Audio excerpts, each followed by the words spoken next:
There's a new experience at the Buffalo Soldiers National Museum in Houston in honor of Juneteenth. Artist Ann Johnson, better known as Soul Sister, and the museum CEO Desmond Bertrand Pitts join us live this morning with a preview. Thanks for being here, y'all. Thanks for having us. So I want to ask you, Desmond, this is going to be a 3-day celebration starting on the 19th, packed with events and exhibits and events and exhibits. Yeah. There's so much. Tell us what's getting you really excited, though. You know, I'm really excited about the full breadth of the event.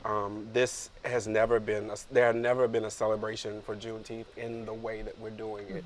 And I mean that by, we've created a multidisciplinary event. So you'll have an art exhibition, we'll have a living history encampment, we have community partners, veteran resources, activities for kids.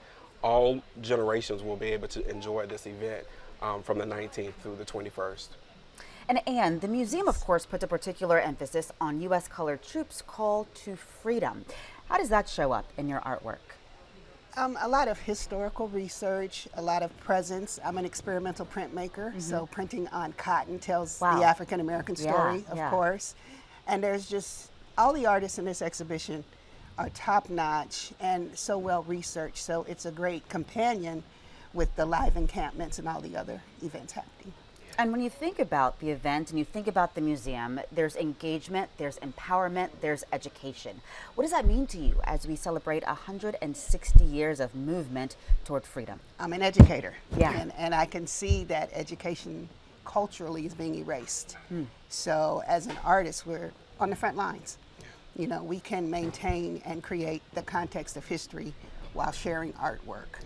And it's so important because, again, as an educator, we have got to keep our history present. And Byron, all these events that are happening during this 3-day celebration are free. How important is it that the community has access to celebrate and to learn? That's exactly what we do at the museum. We look at overlooked stories, just like the United States Colored Troops, and we provide that access to a community that otherwise wouldn't get the information that they need. So making sure that these events are free and open to the public, again, free and open to the public, it breaks all of those barriers, and it makes sure that all communities can come out and support, because it's a very inclusive event. And it's not just about Black history, it's American history, so we want everybody to come out and support and enjoy these events. And how are you hoping to engage young people in particular? So the Living History Encampments is the focal point, and that's what started this event. And we wanted to give that a highlight because it's an art form that's really lost.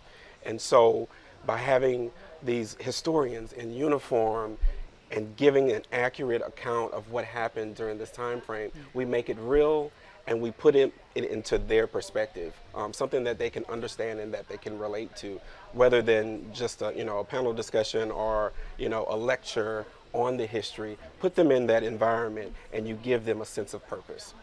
And you mentioned you're an educator, but as an artist as well, what I love about art is that so many people can walk away from seeing the same thing with different takeaways. But what is your intent? What do you want people to consider as they view your work? I tell students and everyone, look into the work, don't look at the work. You look into the work, it tells a story.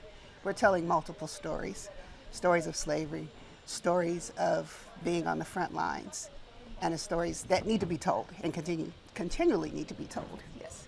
Okay, well, such an event, a big event, I should say, like this, of course, it's going to take a lot of people to pull this off. So tell us, where can people go to get involved and to get some more information?